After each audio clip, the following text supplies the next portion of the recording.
Assalamualaikum. Izin ke WC, Bu.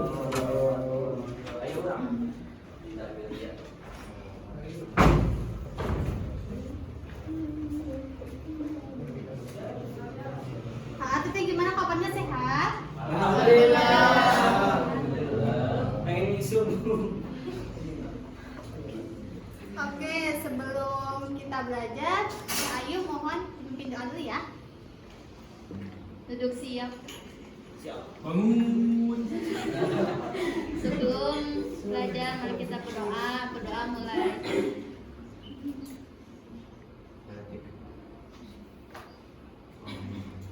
Oke, Ibu absen dulu ya. Teteh siapa aja yang nggak hadir perempuan? Zulaika, Bu. Zulaika. Siapa lagi? Zulaika kemana? Izin, Bu. Oh, izin. Siapa lagi laki-laki ada yang nggak hadir? Yusril, Bu. Busma, Bu. Yusril. Yusuf, Bu, Yusuf. Ustaz Jenggot, Bu. Semuanya sakit ya?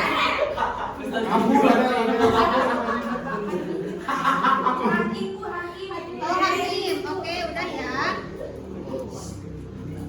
Oke, Teteh, karena dikarenakan Ibu baru pulang dari Jepang, jadi pada pembelajaran kali ini Ibu akan memberikan beberapa reward buat Teteh yang aktif dalam pembelajaran pada hari ini ya. Untuk 5 orang. Ikut balik.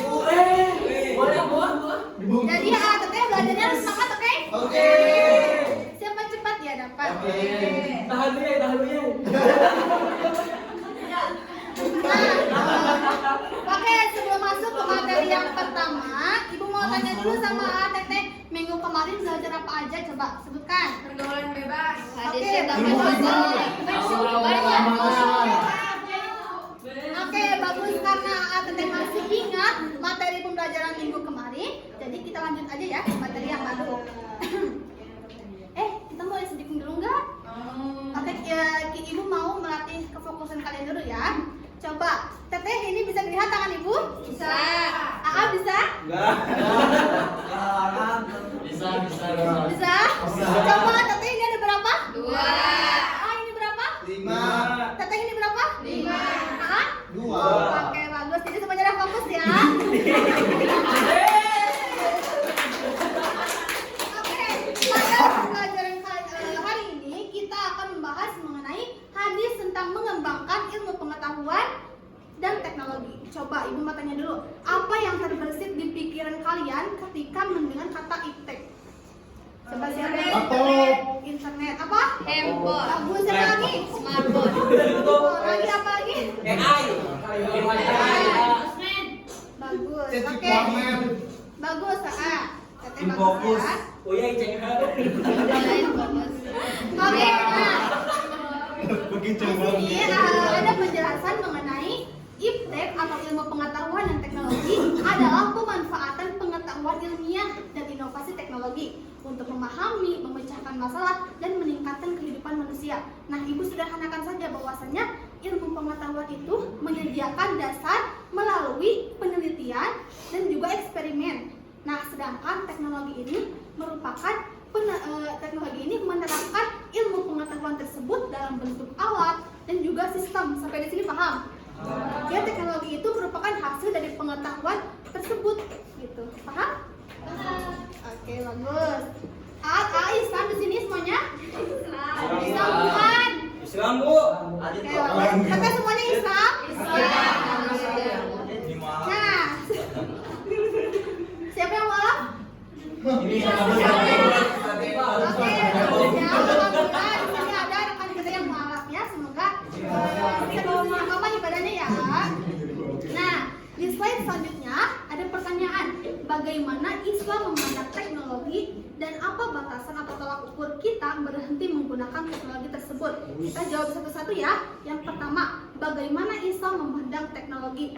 Nah, menurut Profesor Quraish Shihab, beliau itu menyatakan bahwasannya ajaran agama Islam ini memiliki prinsip menghendaki kemudahan untuk umatnya. Kita garis bawahi kemudahan. Oke? Nah, kemudahan di sini itu bukan berarti Islam ini memberikan kemudahan bagi umatnya. Contoh misalkan kalau dalam konteks ibadah, contohnya apa misalkan? Tayamum, pintar. Apalagi? Banget pada pintar. Ayo apalagi? Siapa yang bisa jawab? Contoh konteks apa? Sholat di kendaraan. Nah, pintar apalagi? Sholat di kendaraan. Pintar tete. Nah, contoh sederhananya misalkan kayak gini. Contoh sederhananya misalkan sholat. Ketika misalkan adik atau teteh ada yang sakit, nih sakit parah misalkan, sehingga beliau itu misalkan tidak bisa melaksanakan sholat dengan berdiri, maka Islam memberikan kemudahan kepada dia untuk melaksanakan sholat dengan pintar sekali. Itu kan merupakan salah satu kemudahan dari ajaran agama Islam dari Allah SWT. Nah lanjut, dan di luar konteks ibadah nih, di luar konteks ibadah. Nah, teteh pada praktiknya pun Rasulullah SAW ini sangat senang apabila beliau itu diberikan ataupun dikemukakan sesuatu yang baru, yang lebih baik dari sesuatu yang lama. Ada riwayatnya nih. Pada zaman Rasulullah itu ada seorang pria yang dimana pria tersebut itu memberikan lampu. Lampu tersebut itu merupakan model terbaru. Beliau itu memberikan kepada Rasulullah. Respon Rasulullah pun tentunya sangat senang. Bahkan beliau itu sampai mengucapkan, wahai pemuda, jika saya memiliki anak perempuan lagi, saya akan kawinkan kamu atau pemuda tersebut dengan anak perempuan saya. Saking Rasulullah itu senang gitu, ada umatnya yang memberikan lampu tersebut gitu. Nah, dari riwayat tersebut itu sudah jelas bahwasannya Islam itu menghendaki akan kemudahan tersebut. Bahkan Rasulullah pun demikian gitu. Teknologi kan merupakan suatu ilmu, penerapan ilmu yang dimana memberikan kita tuh kemudahan dalam melakukan segala sesuatu. Sampai di sini paham? Paham. Oke, lanjut. Pertanyaan kedua, apa batasan atau tolak ukur kita berhenti menggunakan teknologi? Nah, teteh perlu kita ketahui bahwasannya dalam Islam itu ada dua prinsip. Yang pertama, prinsip yang bisa dirubah, dan yang kedua, prinsip yang tidak bisa dirubah. Contoh prinsip yang tidak bisa dirubah, contohnya apa coba? Contohnya Tuhan yang Maha Esa. Apalagi? Ada yang bisa jawab gak? Surga dan neraka. Surga dan neraka. Apalagi? Kalam. Pintar. Itu Kuburan. pintar. Kalamullah. Kalamullah, betul. Itu contoh prinsip yang tidak bisa dirubah. Tetapi teknologi ini termasuk ke dalam prinsip yang bisa dirubah. Nah, kapan kita harus berhenti menggunakan teknologi tersebut jika cara ataupun teknologi tersebut itu mengarahkan kita ke dalam hal yang negatif. Contohnya seperti apa? Game online kan atau slot itu ada judulnya kan di sana tuh. Tetapi sebaliknya jika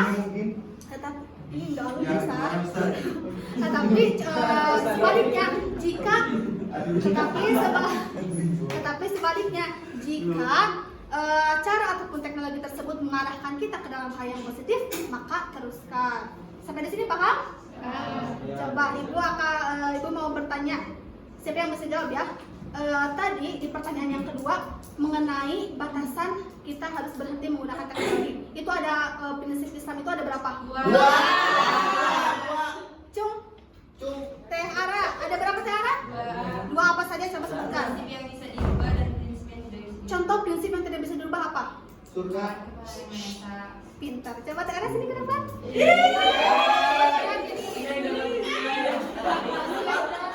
Nah, tetehnya ini tuh Teh Ara tuh berarti dari tadi itu fokus memperhatikan ibu seperti itu. Coba Teh Ara. Ditambilin kan gede atuh. Yang pink. Ya, yang pink. Analitik Sama-sama. Oke. Lanjut, di sini ada tujuan utama dari IPTEK. Yang pertama, meningkatkan pengetahuan manusia. Yang kedua, menghasilkan inovasi baru, tentu saja ya, dari yang asalnya tidak ada menjadi ada. Yang ketiga, memajukan peradaban manusia. Lanjut. Nah, di sini ada hadis tentang IPTEK. Coba di sini siapa yang mau baca, Cung? Coba. Makan aja ya. Coba. Najma sekali, Teteh sekali. Coba Teteh sekali. Ada makannya aja sayang. Bu, nanti saya artinya, Bu. Nggak mungkin gimana? Panjang. Man salaka tariqan. Baca. Yuk, baca. Ya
Innal anbiya lam yuwarrithu dinaran innama warathul ilma faman akhadahu bihadzin rawahu Abu Dawud. Teteh boleh bacakan artinya juga ya? Tadi, Bu. Bacakan Teteh Nasya coba. Telah menceritakan kepada kami Asim bin Ali Al-Jazami berkata, telah menceritakan kepada kami Abdullah bin Daud dari Asim bin Raja bin Raja dari Daud bin Jamil dari Katsir bin Qalisiyah berkata, ketika aku sedang duduk di samping Abu Darda di Masjid Damaskus, tiba-tiba datang seseorang seraya berkata, "Hai Abu Darda, aku mendatangi Anda dari kota Madinah, kota Rasulullah Sallallahu Alaihi Wasallam, karena satu hadis yang telah sampai kepadaku bahwa engkau telah menceritakannya dari Nabi Sallallahu Alaihi Wasallam." Lalu Abu Darda bertanya, "Apakah engkau datang karena berniaga?" Katsir bin Qais menjawab, "Bukan." Abu Darda bertanya lagi, "Apakah karena ada urusan yang lainnya?"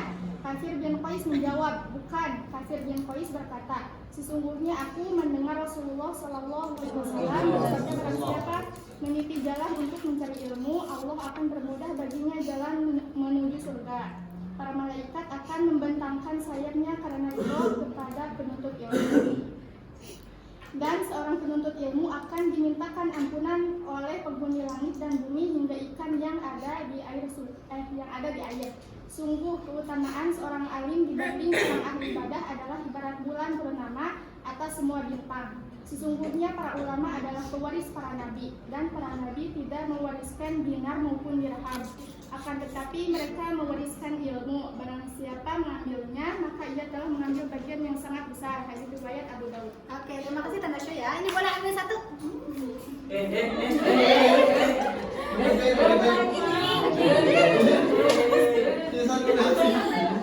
Oke, jadi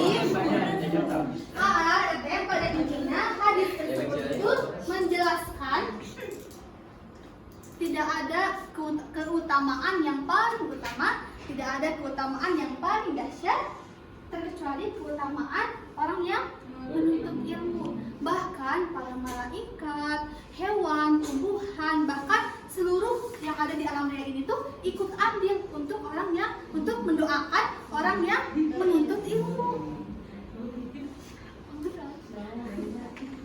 Nah, hal tersebut selaras dengan ungkapan bahwa dengan ilmu dan teknologi hidup akan mudah, hidup akan menjadi mudah.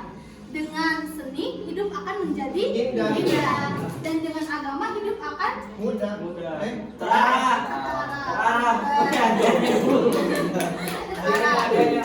Nah, rasanya banyak sekali keutamaan orang yang mencari ilmu, entah itu dari ayat Al-Quran, redaksi hadis, kaum ulama, bahkan orang-orang di sekitar kita, yaitu guru kita.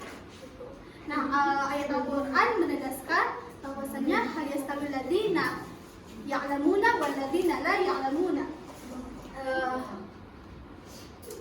Apakah ada perbedaan antara orang yang berilmu dengan orang yang tidak berilmu? Apakah ada perbedaan antara orang yang berpengetahuan dan orang yang tidak berpengetahuan? Ada. Nah, ayat tersebut itu menggunakan apa, Mud?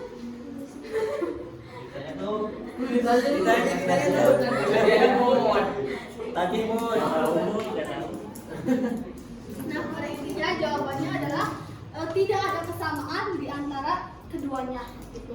Nah, perlu kita ketahui bahwasanya mau ilmu sosiologi, mau ilmu agama, mau ilmu budaya, ataupun ilmu pengetahuan dan teknologi, semua ataupun ilmu teknologi, jika tidak dibarengi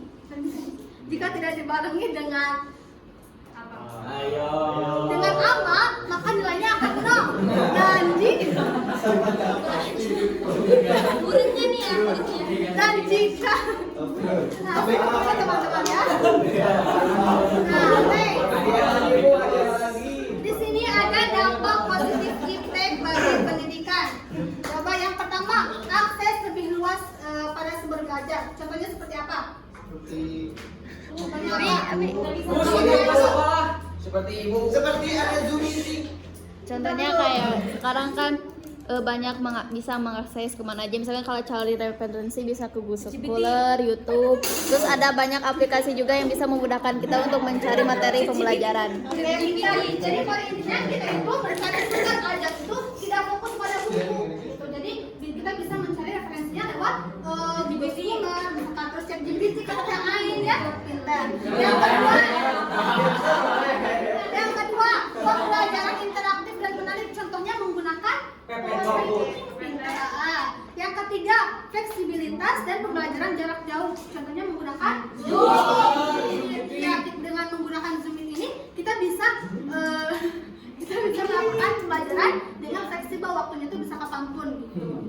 Paham sampai di sini? Paham. Lanjut, di sini ada dampak negatif iptek bagi pendidikan. Yang pertama, ketergantungan pada teknologi. Contoh misalkan kita dikasih tugas matematika karena malas ngilang itu, misalkan mereka bawa aja misalkan gitu. Kan itu merupakan ketergantungan teknologi. Terus misalkan kebiasaan pembaster itu juga kan merupakan ketergantungan pada teknologi.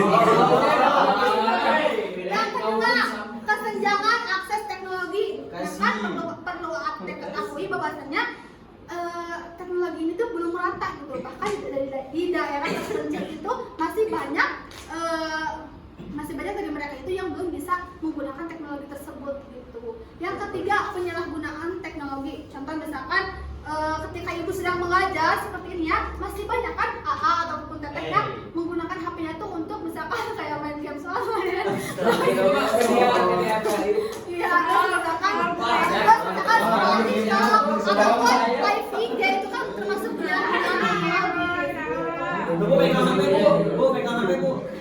sampai di sini paham? Oke, ibu akan memberikan pertanyaan. Di sini ada 3 pertanyaan. Coba ada yang masih ingat nggak tujuan daripada iptek itu? Sebutkan 3. Cung. Apa? Sebutkan aja, sebutkan. Sebutkan aja. Meningkatkan pengetahuan manusia, menghasilkan inovasi baru, memajukan peradaban manusia.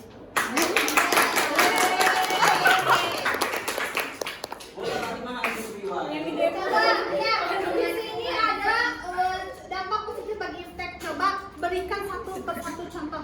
Cung. Fauzan, coba. Yang pertama, akses lebih luas ke sumber belajar. Nah, jadi para siswa itu nggak harus dari buku, akan tetapi bisa melalui internet dan juga lain-lainnya. Terus pembelajaran interaktif dan menarik. Tentunya biasanya kan yang guru yang biasanya itu cuma ceramah bisa menggunakan media gitu dengan berupa video ataupun yang lainnya gitu. pintar. Yang ketiga, Kemudian yang ketiga tuh fleksibilitas dan pembelajaran jarak jauh, sehingga apabila guru ada halangan, apabila tidak bisa masuk, maka bisa menggunakan Zoom meeting. pintar. Coba Oke. pertanyaan selanjutnya. Jangan cokot dulu. Saya dampak negatifnya bu, pasti laptop. Bentar. Pertanyaan selanjutnya, coba ada yang bisa menyimpulkan nggak apa itu iptek? Iptek Secara garis besar, iptek itu apa sih? Iptek Coba. Ekonomi. Coba. Setelah Ibu membahas mengenai iptek, apa yang Anda semua? Ya jawab dulu dong. Apa Bu soalnya Bu? Apa yang kamu ketahui tentang iptek? Iptek singkatan dari ilmu perkembangan teknologi.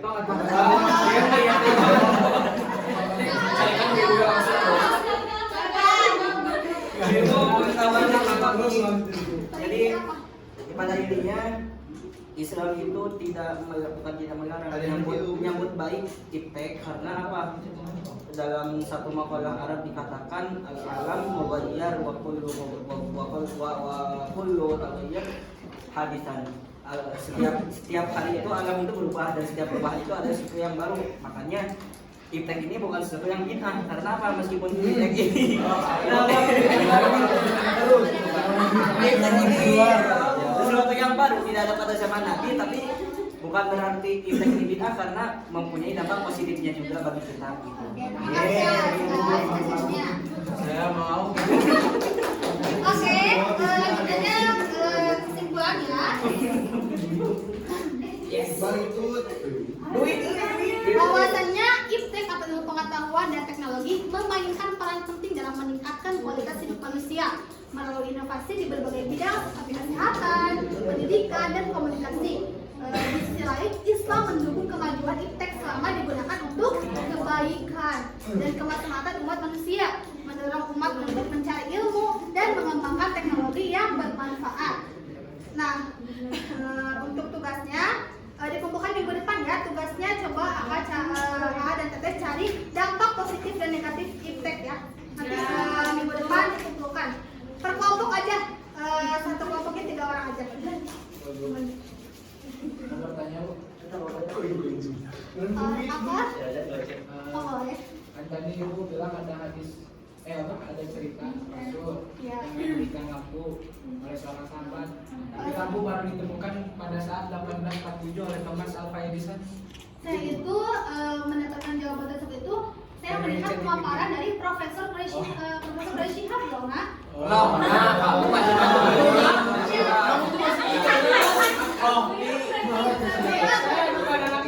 Ya, coba nanti lihat di YouTube perbincangan Profesor Quraish Shihab dan Najwa Shihab mengenai pandangan Islam dalam iptek. Coba nanti lihat ya. Bahwasanya beliau itu menyatakan seperti itu. takutnya lampunya itu lentera gitu. Ya mungkin seperti itu kan, itu model baru gitu kan. Mungkin asalnya yang menggunakan obor tapi diganti jadi apa tadi? Bagus. Oke, terima kasih ya pertanyaannya. Oke, tidak ada yang bertanya lagi? Terima kasih Bu. Apa? Pilih OOTD. Oke, sebelumnya tepuk tangan untuk semuanya ya. Semuanya